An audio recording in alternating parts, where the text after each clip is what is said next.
Hi, welcome to my channel. If this is your first time coming here, I'm really happy to have you here. Please subscribe to the channel and don't forget to like this video.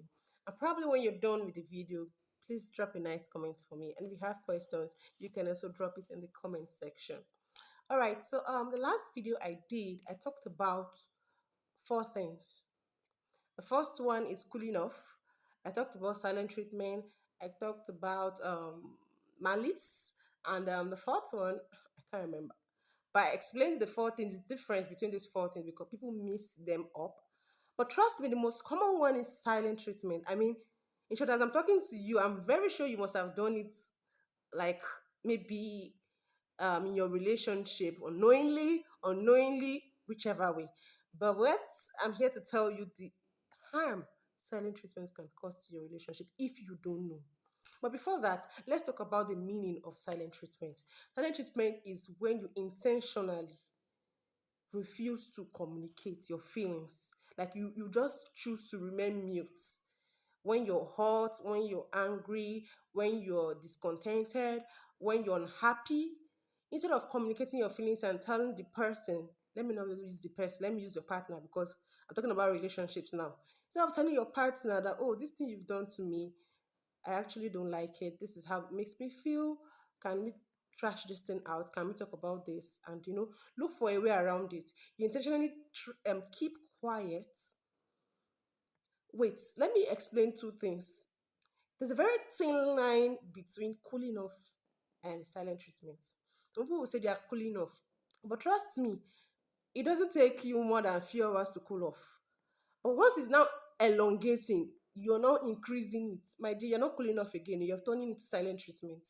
So cooling off is like when you just want to calm down, when you want to um when you just want to cool your head, you're angry and you feel that if you talk right now, you might say something that might hurt your partner. Sometimes me, I cool off because if I talk at that moment, I might actually cry because I'm a very, very emotional person that I can hardly hold back my tears when I'm hot. So I preferably don't talk at that moment. And once I'm like calm, I can now explain myself and express my feelings. So there's a very thin line between cooling off and silent treatment. And the aim, the intention is what really matters. Cooling off, you're trying to calm down because you don't want to say something that will hurt the person, and you're trying to like put your head together, put things together before talking. But silent treatment, you're doing it purposely because you want to hurt this person. You want to make this person feel pained. Like, okay, you did this to me, right? Don't worry, I'm going to show you. And you just cut the person off. Person is talking to you, you're not answering. Person is asking you a question, you're not answering. So you're trying to punish the person. But trust me, it does no good in a relationship.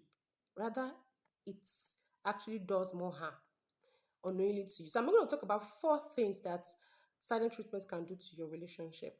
So let's start. Number one, it destroys the communication in your relationship.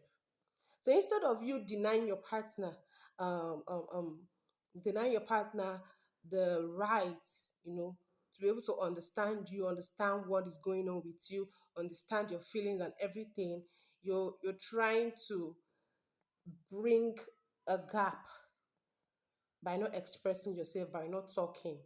And you're thinking that you're doing yourself good, trying to make your partner feel pain that, yeah, I'm not going to talk to him, I'm not going to talk to her. But rather, you're creating a gap in the communication in your relationship. I mean, little by little, it begins to increase to the point where it gets so overwhelming, and both of you don't understand yourself anymore. You both now look like strangers to yourself. And you'll be like, how did it get? And you'll be surprised and wondering, how did I get here? How did we get here? Not knowing these little things you've been doing all the while that has cost the distance. So number two, it brings about resentment. Yes, resentment is something that actually builds up over time, and you might be thinking, I'm just doing this so that this person can realize what he or she has done, and that's why I'm doing the silent treatment.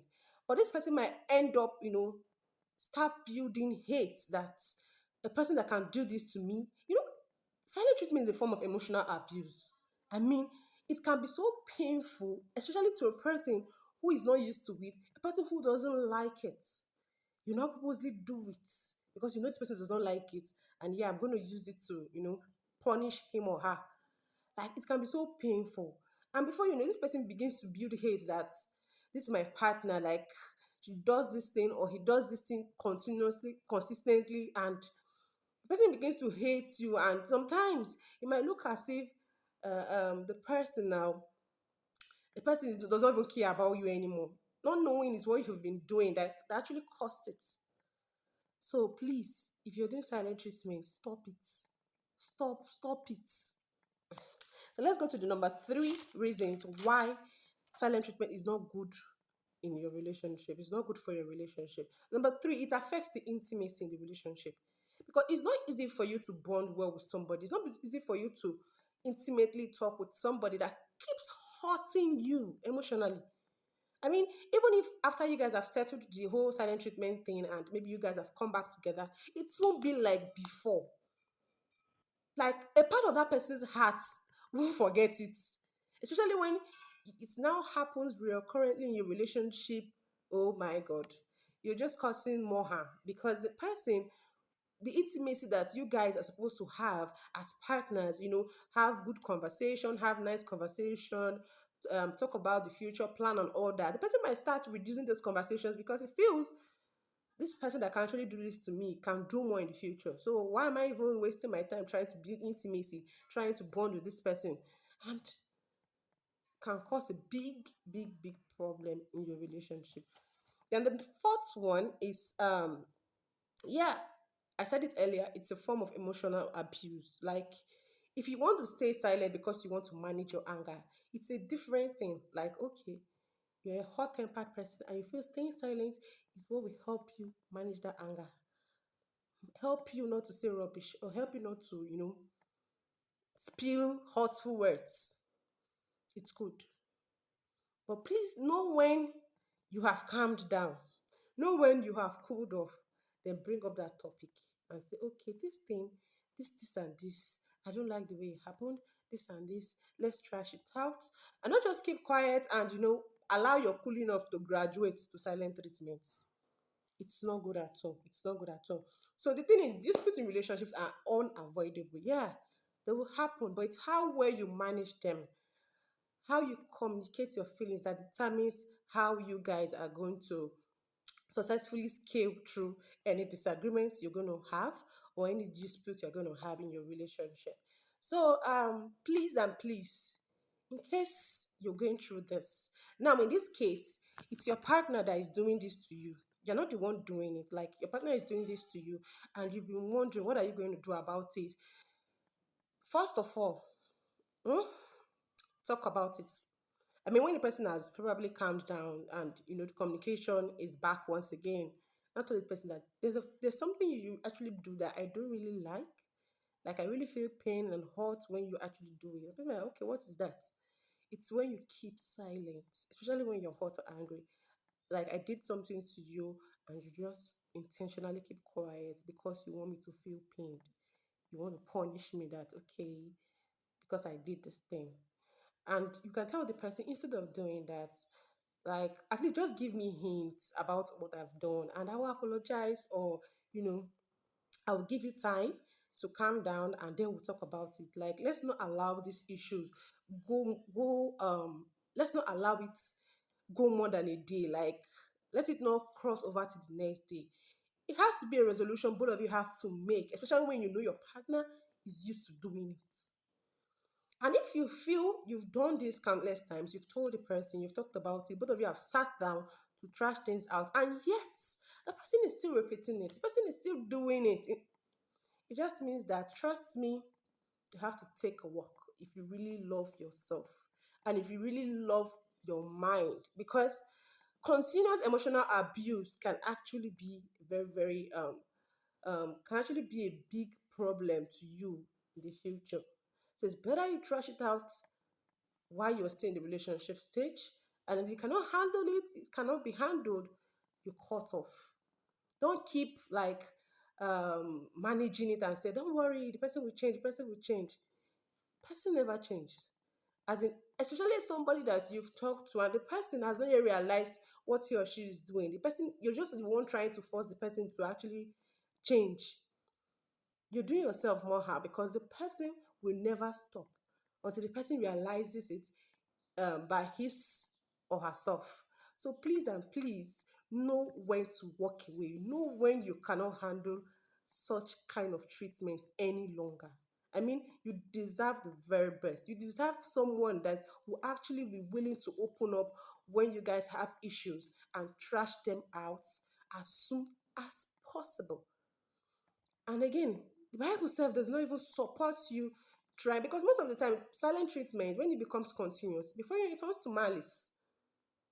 Like the person can actually do something that can hurt you apart from keeping quiet. The person can actually like perform an act that will really hurt you. Person can even do like a physical injury, like a form of physical abuse, not just emotional now that person is keeping quiet. Person can do more. It can graduate more than what you think it is. So it's very, very important that you trash it out at the beginning and understand your partner. It does no good by keeping quiet. There is no good. There is no good. But there is no good. I mean, I can't just emphasize there is no single good thing about silent treatment. And yes, as a Christian, you should not be doing this. You should not be doing this. In a godly relationship, silent treatment should be far from you guys. Because I wonder how you'll be keeping what they call it now, like you're angry with somebody and you're doing like silent treatment or whatever, and you will still go down on your knees to pray. Like, how do you do that? You can't pray because your mind is not settled yet. You still have something in your mind against somebody. So it actually affects your own spiritual life. So as a Christian, it should not even be something that should be hard off in your relationship. So if you guys are struggling with how to communicate when you're angry, sit down, talk about it. And if you feel both of you can arrive at a conclusion, talk to somebody. Talk to an expert and say, okay, it seems we don't know how to manage our disagreement. Please, how do we do this? Strategize ways we can actually help ourselves not to hurt each other when we are angry, when we are hurt, when we are in pain. Anyways, I hope this little video of mine have actually helped you understand that you should not do, or you should not, what's the word I'm going to use now? You should not engage in silent treatment in your relationship. Thank you very much for staying to the end of this video. Please subscribe to the channel if you've forgotten, because I said it at the beginning of the video. And also drop a nice comment for me. If you also have a question, you can also drop it for me. I would answer it. Thank you very much. Bye.